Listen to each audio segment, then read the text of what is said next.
Good morning everyone and welcome back to the vlog. We are going to be dropping off the 488 Pista Piloti to the service center. My buttons are sticky, and if you guys ever experience this, but Ferrari has this problem where after a few years, also Range Rovers, the buttons get super gooey and sticky, and rather than wipe it myself, so Ferrari have devised a method of cleaning it and then spraying it down with a clear coat so that we don't lose the indicators on it. But yeah, I'm gonna do that real quick because I love using this car and I hate these sticky buttons.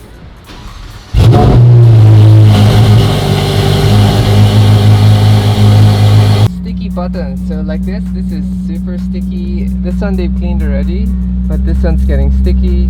The gas button and the trunk button are sticky, so yeah, some of the buttons get super sticky, especially like these ones are still okay, but eventually they will all get sticky, so it's best to treat them now. We also have some interesting things to do today. We are going to be cutting the roof off the 993 RWB named Victoria because we're going to be replacing it with a carbon roof. So I'm going to be meeting Norman and my staff Kevin to fix the aero work, and also Cholo to do some inventory for some of the parts that we're trying to sell. And I think we're going to do a fire sale for some of these parts because some of these parts have been carried over from the previous car porn inventory, which we're trying to move out so that we can make space for new inventory.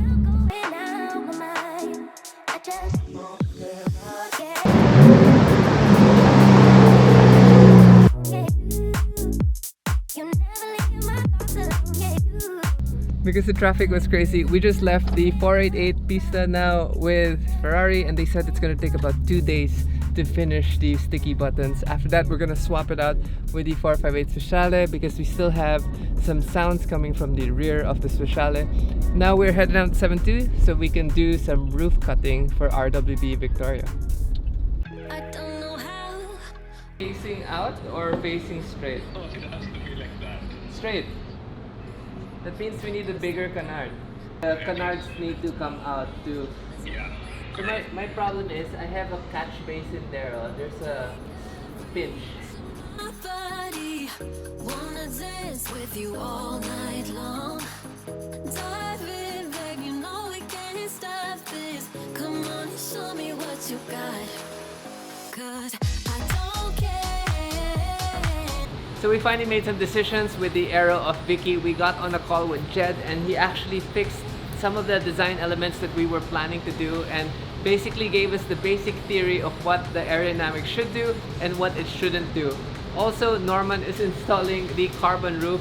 Instead of cutting out the whole frame on top, we decided to just use it as a cap rather than removing most of the metal. We're just gonna cut the tin in the middle and then cap it on and then rivet it on the side. Hopefully it'll reduce maybe 5 pounds if I'm not mistaken. I'm not quite sure, but Norman is also going to weld the main hoop on. Now Kevin is doing the front canard. We basically realized that the photo peg that we used for the canards had this slight angle, and as I was explaining it to Kev, when you open the window and you stick your hand out and your hand is perpendicular to the wind, you have no drag. But as soon as you do this a little, your hand gets pushed back. And that's what we noticed with the canard. The canard shape was after the car shape, which meant if the wind hit it, it would be slowing the car down in that sense. So we ended up widening the front canards to make it flat so that we can put a dive plane on the side to help speed up the air passing through the side of the car.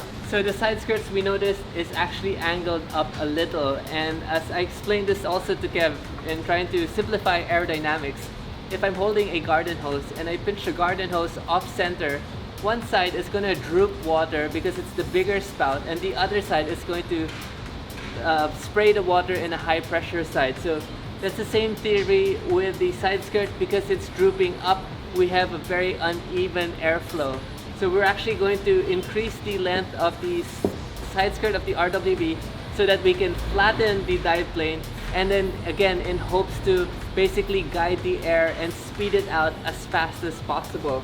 So some key things that I learned from Jed was this part right here. This part right here shouldn't be in this manner because what happens is we're catching extra air. And if you guys study any aerodynamics, it's all about basically getting the air from the front of the car and then speeding it up through the bottom of the car in hopes to create suction so that when you exit it to the car, it acts as downforce.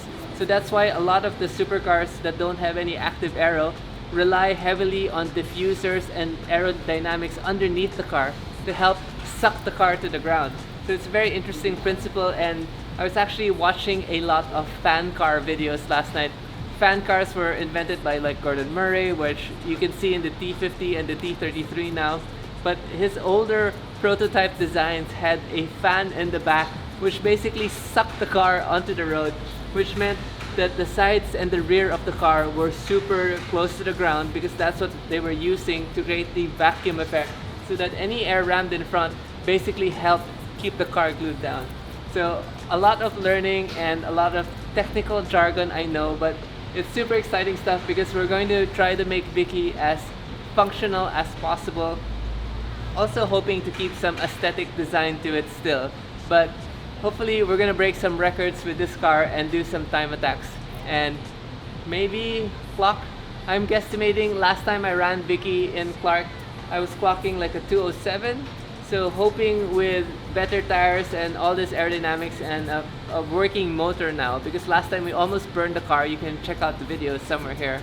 So we're hoping we'll reach the 2-minute mark with an old 993. That's gonna be super fast.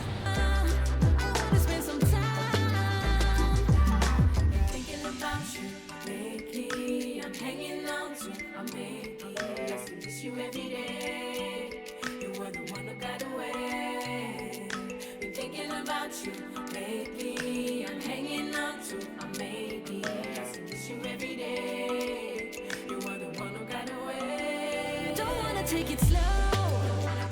Just wanna let you know. Ready to spend some time. I wanna spend some time. Needed some time to grow. Just wanna let you know. Ready to spend some time. I wanna spend some time. Amazing.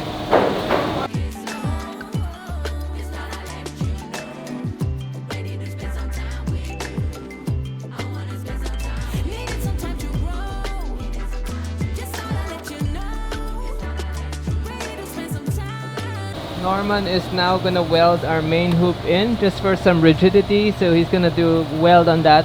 We're just welding the main hoop just because we removed the roofing, so we're just gonna give it some extra strength, but all the other bars will all be bolt on still.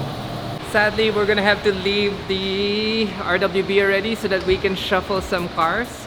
I'm gonna drop off the 993 turbo to garage 2233 so that we can end up doing the longer stud bolts in the rear. And then we're also going to grab the F430 and maybe the RX-7 later. So I'll update you guys again when we're on the road. Okay, back in the condo, we're going to drop off the 993 turbo to swap with the F430 so we can test the car out. And if the car is doing well, we're going to lend it to Keith.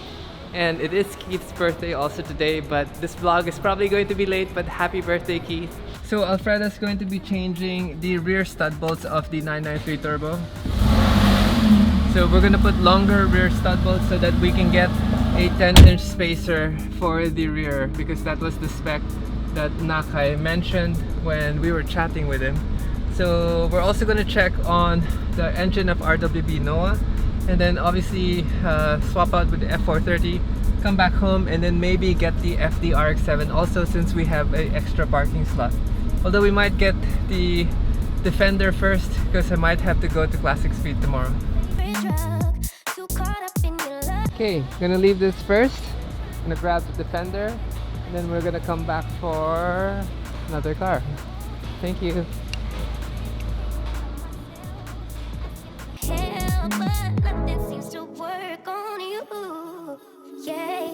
So I didn't hang too long in garage 2233, but according to the mechanic Josh, he's just constantly working on the air-cooled motor of Noah.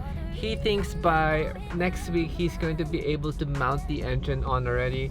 I'm wondering if we're gonna have some fueling issues just like the yellow car that we were doing, but pretty excited about that. But anyway, yeah, we didn't stay long, we didn't get any B-roll. Alfredo showed us these stud bolts, and we're going to basically run back there after we drop the Defender off so that we can grab the 430. We also have to grab some seats because tomorrow we're gonna head down to Classic Speed so that we can drop it off and check some of the other builds and test drive one of my client projects so that we can release it already. Just wanna let you know. Ready to Okay, last round. We are headed back to 2233 to pick up the F430 so we can try it out. And then we're gonna end the vlog. Now we have time to check on the engine of the RWB Noah and then figure out what is happening with the yellow car if they've started to order parts for it. But yep, it's just basically that. This morning was the exciting bit. Now it's just the menial tasks of moving, swapping cars so that we can get some cars tested and ready for the next build processes. time is precious time. I don't know if you guys remember this car. One of my first videos to hit 1 million views is this car. It's the E46 drifting. You guys can check it out in the channel. I'll post the link up here somewhere. The owner still owns this car. It's still the same owner, still running the same Vogue Racing wheels. Now got AP Racing brakes. It has a supercharger now. He's removed the race seats and has stock seats now. So they're gonna try to revive this. I know the owner's been literally parking it and he was planning to sell it, but now he's not planning to sell it. So hopefully we can see this back on the road. This was the very reason why I got into BMWs. Our drift car looks exactly like this in a way, some sorts. This is the engine and it looks like an actual motor again. Josh thinks by next week he can actually slap it on. Okay, 430. One last check on the 993. We need to see if it has a wrap.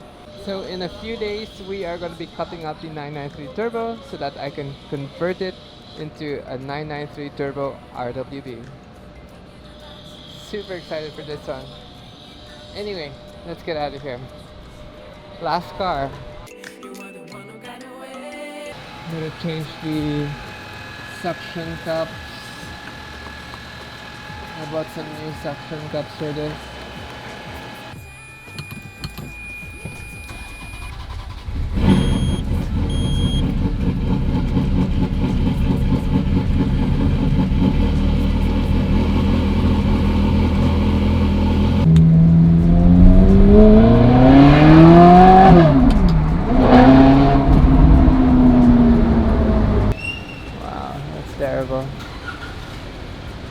Okay guys, this is it. We are headed back and I think we're gonna end the vlog here. So I totally forgot to update you guys, but ever since we left the car with Kyle, he actually added some level sensors to it, and now the car is riding much better. It's more accurate when it goes to its preset heights because we're using actual sensors.